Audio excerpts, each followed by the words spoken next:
3, 2, 1, go. Om Swastiastu. Assalamualaikum warahmatullahi wabarakatuh. Salam sejahtera untuk kita semua. Salam. Salam kebajikan. Rahayu, rahayu, rahayu. Perkenalkan, nama saya Indi Wahyu Dewi, salah satu guru IPS dari SMP Negeri 3 Tembuku. Dan saya juga adalah salah satu mahasiswa PPG dalam jabatan tahun 2023 angkatan kedua pada LPDK Universitas Kuningan. Berikut adalah video UKIM praktek pembelajaran saya. Selamat menyaksikan.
Bagaimana tentang permintaan dan penawaran kemarin? Sudah dipahami belum?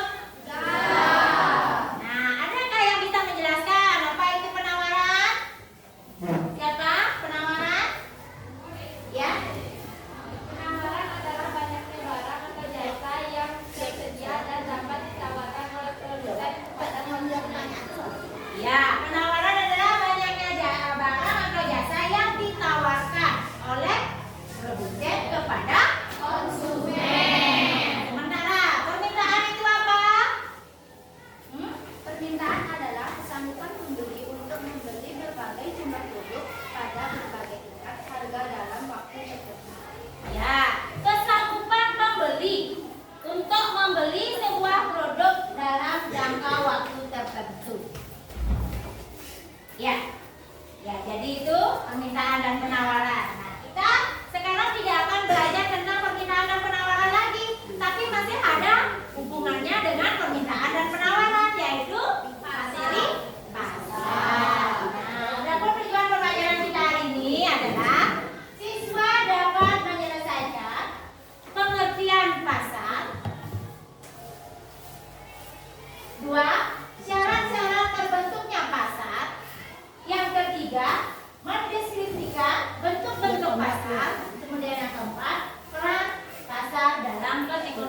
Loh, mau masak, sayurnya habis semua. Harus beli nih.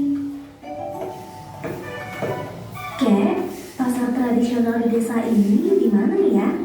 Oh, pasar tradisional di sana. Jaraknya tidak jauh dari sini. Baik, Kek. Mau beli sayuran, pada habis semua. Hari ini masak sup saja. Boleh, Kek. Saya pergi ke pasar dulu untuk membeli bahan-bahannya. Ibu mau ke pasar. Ella boleh ikut, Bu? Ella juga mau ikut, Bu.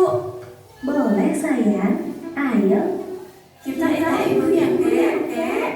Assalamualaikum. Waalaikumsalam.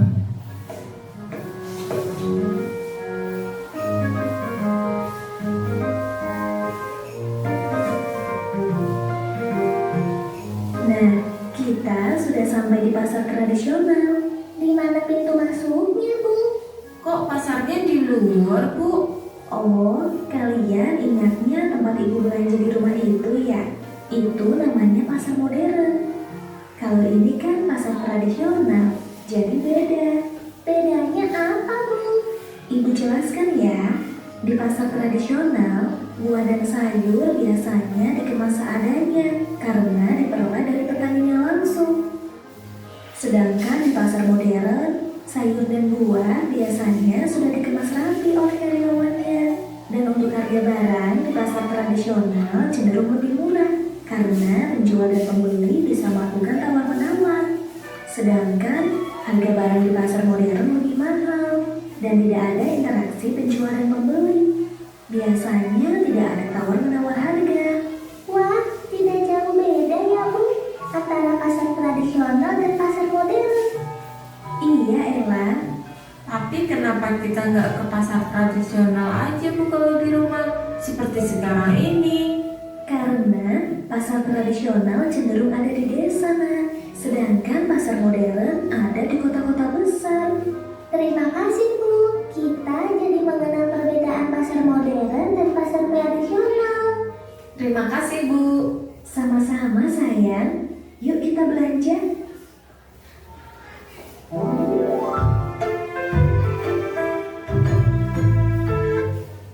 Oke, itu tentang pasar tradisional dan pasar modern. Bagaimana?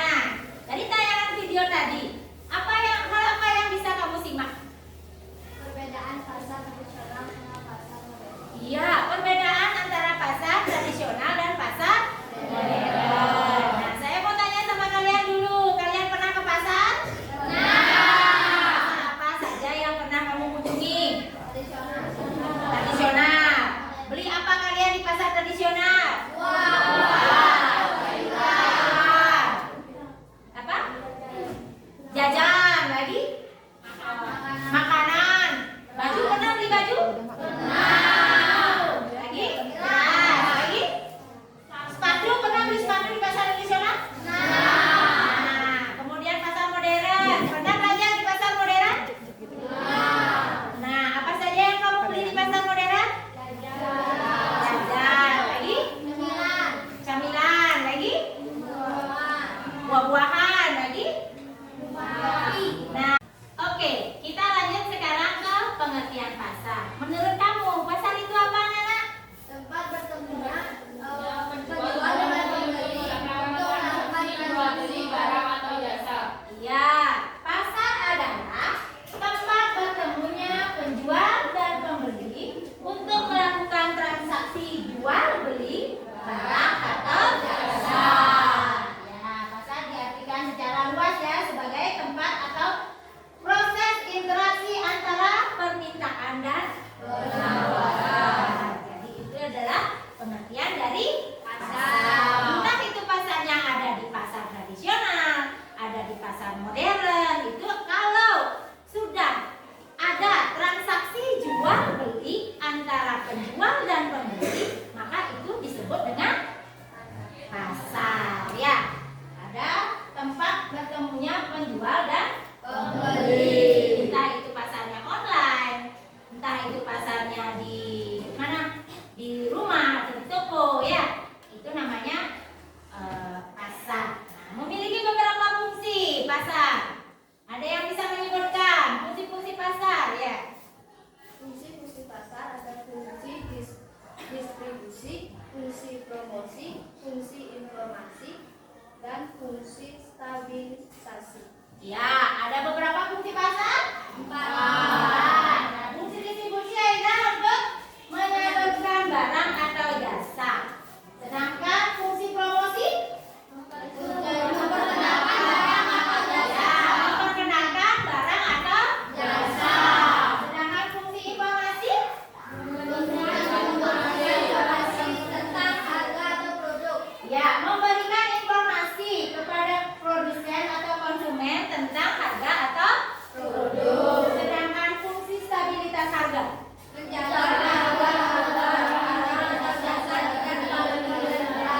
ya menjaga kestabilinan harga dan jasanya ya. Jadi dijaga biar supaya tidak terlalu tinggi dan tidak terlalu rendah. Ada stabil jadinya ya. Nah, kita lanjut ke jenis-jenis pasar. Nah, berdasarkan jumlah penjual dan pembelinya, pasar dapat dibagi menjadi beberapa jenis. Nah, ada pasar persaingan sempurna, di mana pasar persaingan sempurna ini adalah pasar yang Terdapat banyak penjual dan pembeli. ya terdapat banyak penjual dan pembeli. Kemudian yang dijual bersifat ya ada barang penggantinya. Nah, kalau misalnya tidak dapat beli kangkung ya beli bayam gitu ya. Ada barang penggantian, tidak ada hambatan untuk masuk atau keluar pasar. Jadi kapan saja dia mau berjualan dia bisa ya. Kemudian lanjut pasar yang kedua, Pasar persaingan monopolistik. pasar persaingan monopolistik. Nah, pasar persaingan monopolistik ciri-cirinya apa? Terdapat banyak penjual, tetapi produk yang dijual Diferensiasi baik dalam hal kualitas, desain, merek, atau lokasi. Ya, terdapat banyak penjual, tetapi produk yang dijual memiliki diferensiasi. Nah, baik dalam hal kualitas, desain maupun merek. Ya, terdapat hambatan untuk masuk, berarti tidak bebas untuk orang yang untuk menjualnya ya. Karena terhambat ya. Nah, sedangkan pasar oligopoli, ada yang bisa menjelaskan oligopoli itu apa? Ya. Pasar oligopoli yaitu pasar yang memiliki sedikit produk. Terdapat beberapa penjual, tetapi jumlahnya sedikit. Kemudian Produk yang dijual memiliki diferensiasi baik dalam hal kualitas, desain, merek, atau lokasi. Adanya hambatan masuk dan keluar pasar yang relatif tinggi. ya, terdapat beberapa penjual, tetapi jumlah barangnya sedikit. Itu ciri-ciri utamanya ya. Produk yang dijual memiliki diferensiasi baik dalam kualitas, desain, merek atau lokasi. Ada hambatan untuk masuk dan keluar pasar. Nah, lagi satu pasar monopoli. Ada yang bisa menjelaskan pasar monopoli? Kamu coba? Terdapat satu penjual jual. Produk yang dihasilkan bersifat unik sehingga berbeda pengertian dekat. Adanya pemasukan masuk dan keluar pasar yang sangat tinggi. Ya, pasar monopolistik itu terdapat satu penjual. Produk yang dihasilkan bersifat unik sehingga tidak ada barang pengganti. Nah, bersifat unik tidak ada barang pengganti. Contohnya apa? Pulsa listrik, kuota, lagi tarif air PDAM. Ya, nah itu. Nah, sekarang kita akan belajar atau role play. Nah, jadi karena kita akan menggunakan model pembelajaran role play ya. Nah, kita akan bermain peran sesuai dengan jenis pasar tadi. Nah, di sini sudah saya sediakan 4 undian untuk kalian karena kita ada 4 kelompok.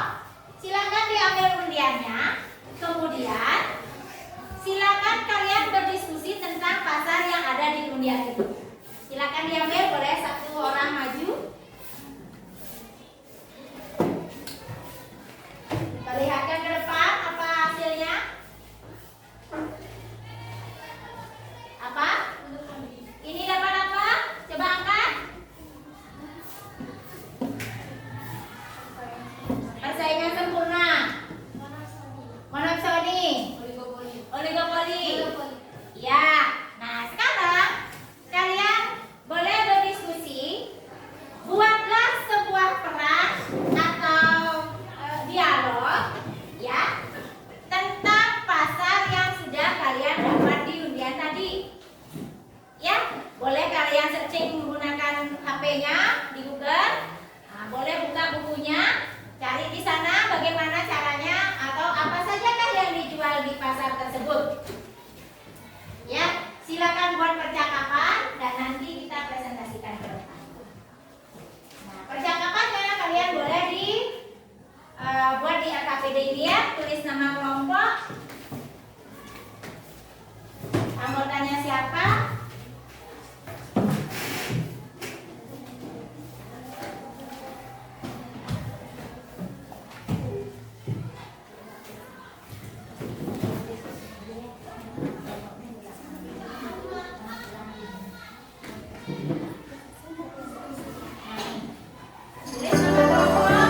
Siapa yang menjadi penyumbang, siapa yang menjadi pembeli, siapa yang menjadi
persaingan sempurna.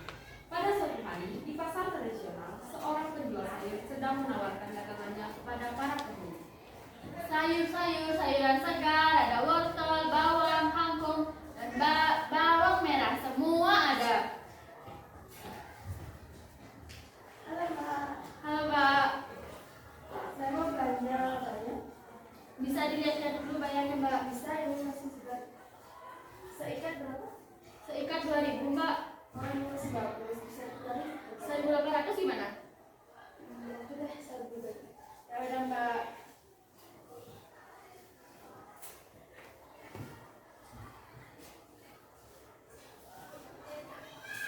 Ini Mbak. Terima kasih Mbak, datang kembali ya. Ya. Kangkungnya Pak, Bu.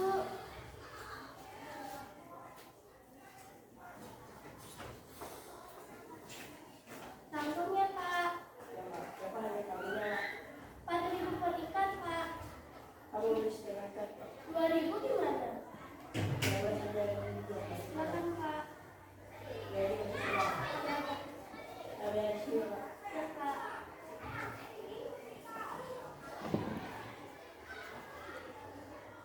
Ya, Nanti bayarnya Pak, datang kembali. ya, Mbak. Masuk ini.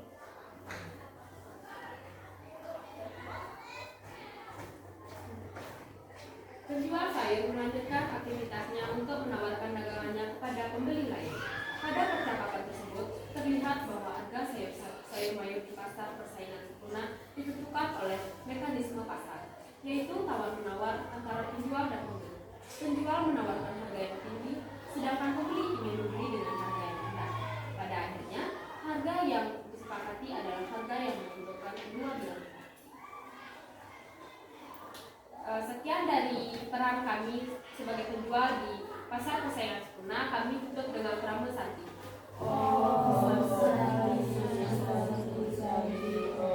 Apa ada kelompok lain yang mau bertanya dengan kelompok Saya satu? ingin bertanya. Ya, Terima kasih coba. atas waktunya. Saya ingin bertanya kepada kelompok 1. Apakah pasar persaingan sempurna selalu menguntungkan konsumen? Nah, kelompok satu gimana? Mau jawab langsung apa? Izinkan teman saya yang dibantu untuk membantu menjawab.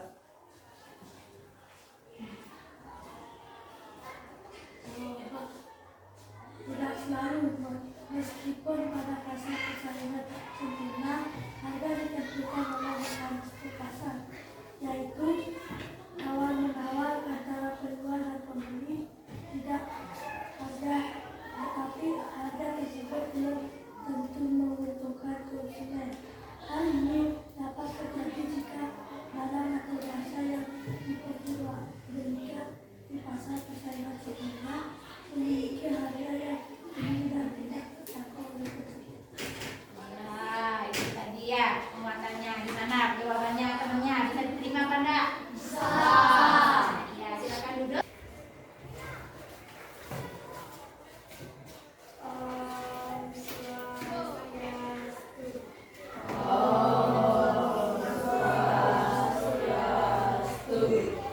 Kami dari kelompok 2 akan melakukan presentasi pasar monoksoni. Sebelum itu kami memiliki yel-yel yaitu teko PPK.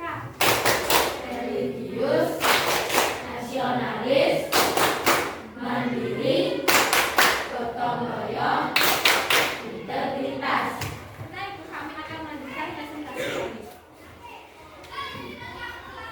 Kami dari kelompok 2 akan berperan sebagai penjual di pasar persaingan monoksoni.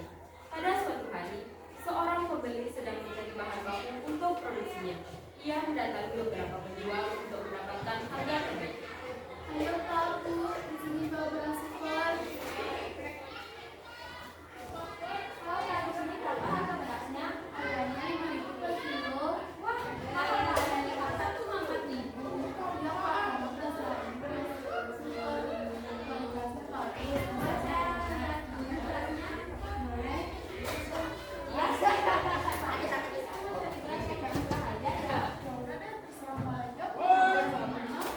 Ya udah, saya beli beras yang lain aja. Ayo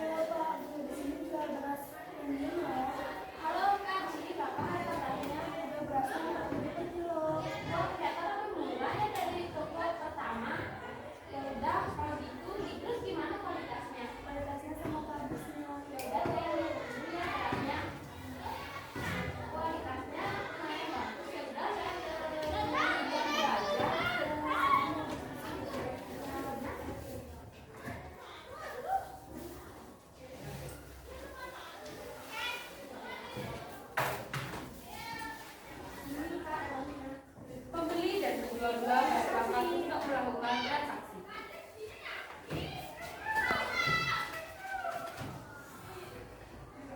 Pembeli berlaku meninggalkan penjual berdua. Pada percakapan tersebut, terlihat bahwa pembeli memiliki kekuasaan pasar yang sangat besar. Hal ini karena pembeli hanya memiliki satu pesaing, sehingga pembeli dapat menentukan harga yang lebih rendah daripada pesaingnya. Pada percakapan tersebut, penjual juga memiliki pilihan untuk menjual berasnya kepada pembeli. Hal ini karena penjual memiliki beberapa pembeli potensial, namun penjual tetap harus menerima harga yang ditetapkan oleh pembeli, meskipun harga tersebut dianggap rendah. Sekian dari peran kami tentang pasar persaingan menonton ini. Kami akhiri dengan pramusaha.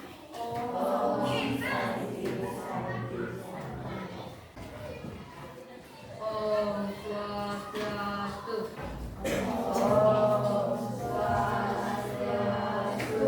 Sebelum memulai pembelajaran, kita akan memberikan nilai terlebih dahulu.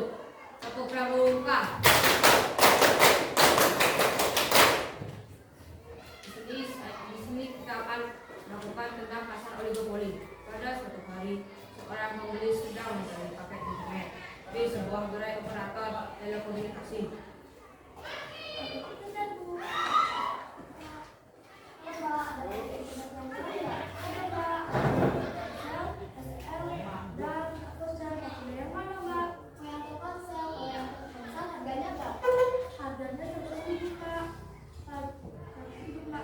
Wah, mahal juga ya, di operator lain aja cuma 50.000. Ya, soalnya kualitas internetnya bagus, harganya yang bagus, dan masa akhir 30 hari.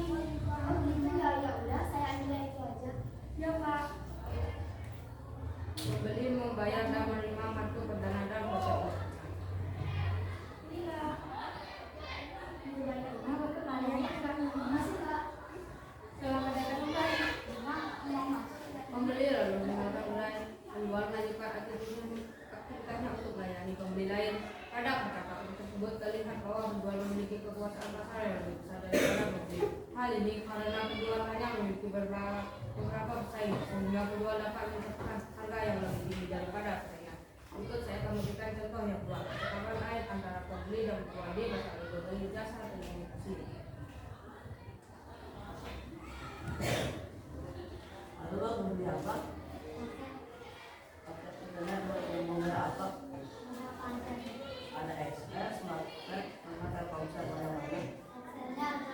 XL-nya harganya 200.000, masa aktif 70 kali, kekuasaannya gede. Memang buat anda di sini jaringannya bagus dan kekuasaannya kencang dan kami memberikan bonus SMS dan telepon unlimited. Pembeli membayar dan menerima perdana dan OTP. Pembeli berlalu meninggalkan gerai. Penjual melanjutkan aktivitasnya untuk melayani pembeli lain. Pada percakapan tersebut lihat bahwa penjual bilang kompetitif dalam hal kualitas dan kualitas layanan yang ditawarkan. Hal ini membuat penjual dapat menetapkan harga yang lebih tinggi daripada pesaingnya. Percakapan tersebut dapat digunakan untuk memahami ciri pasar oligopoli, yaitu dapat beberapa penjual produk yang ditawarkan memiliki diferensiasi dan adanya hambatan masuk dan keluar pasar yang lebih tinggi. Om Swastiastu. Perkenalkan, kami dari kelompok 4 akan membawakan pasar mumpuni. Sebelum itu, saya sudah menyiapkan yel-yel. Jika saya bilang salam pagi, kalian jawabnya pagi, pagi, pagi, luar biasa. Apakah kalian siap? Siap. Oke, salam pagi. Pagi, pagi, pagi, luar biasa. Baik, selanjutnya saya akan serahkan kepada ilustrator. Pada suatu hari, seorang pembeli sedang bayar tagihan listrik di kantor PLN.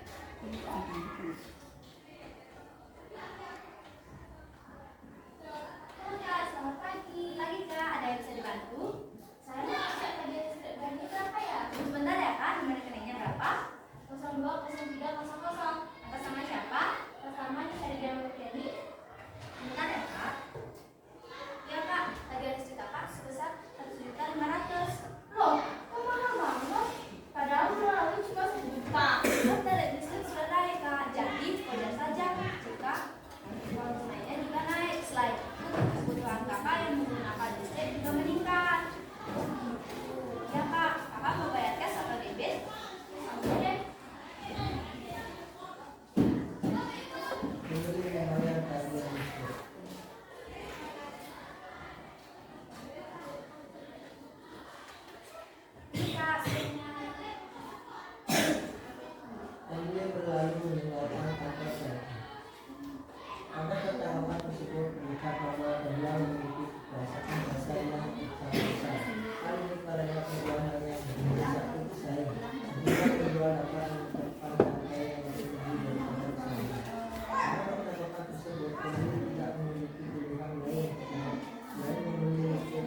Oke, dari roleplay tadi sudah kalian bisa lihat ya perbedaan antara pasar persaingan sempurna, oligopoli, monopsoni, dan segala macamnya. Nah, dari ini kita tarik sebuah kesimpulan. Ya, dari pembelajaran hari ini, siapa yang bisa menyimpulkan pasar itu apa? Oke, sudah. Pasar adalah tempat bertemunya penjual yang membeli untuk melakukan transaksi jual beli barang atau jasa. Ya, pasar adalah tempat bertemunya penjual dan pembeli untuk melakukan transaksi. Contoh-contoh pasar tadi sudah kalian praktekkan langsung ya. Nah, dari sana kalian bisa kan kalau kalian mau membeli sayuran, berarti kamu harus mengunjungi pasar apa? Persaingan sempurna. Berarti kalau kamu mau beli pulsa listrik, kamu melakukan transaksi di pasar apa? Monopoli. Kalau mau beli pulsa atau paket internet, kamu mengunjungi pasar apa? Oligopoli. Kalau mau beli beras, monopoli. Jadi kamu bisa ya membedakan. Kalian buka Kahoot, kemudian masukkan kode di atas ini di layar 760146 Oke, sudah? Sudah beberapa orang yang masuk. Yang belum masuk siapa? Silakan dicoba lagi. Jawabannya siapa yang dapat nih? Nah, Adinda. Nah, next lagi ya. Lanjut. Nilai tukar yang dibayar digunakan satuan uang untuk mendapatkan barang atau jasa disebut dengan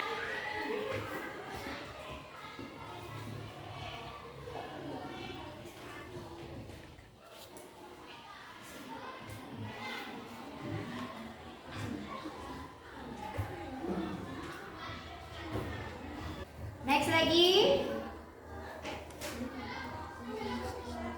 Jenis-jenis pasar berdasarkan wujudnya. Oke, next. Siapa yang dapat ranking 1, 2, 3? Nah, ranking 3 Adinda, 2 Wiraguna, 3 siapa ini yang nomor 3? Nomor satunya?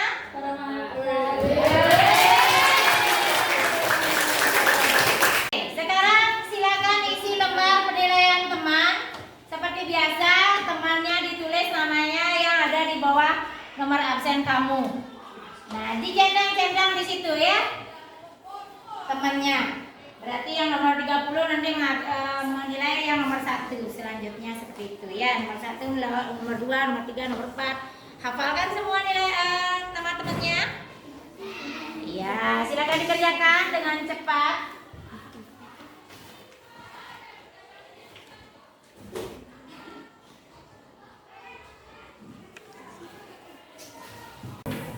Sudah selesai?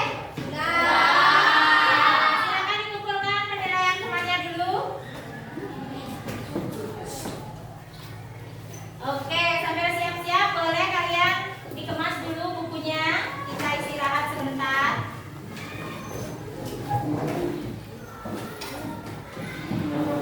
Nah, sebelum pelajaran ini saya tutup, minggu depan kita akan belajar tentang harga. Kalian belajar lagi ya?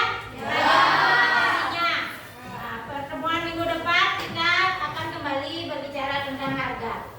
Nah, sebelum saya tutup, kalian berhati-hatilah di jalan, jangan kebut-kebutan supaya kalian bisa pulang dengan sehat dan selamat. Ada orang tua jalan kalian yang begitu mencintai kalian, yang menunggu kalian di rumah. Oke, kalau gitu silakan ketua kelas ditutup kita dengan para pesan.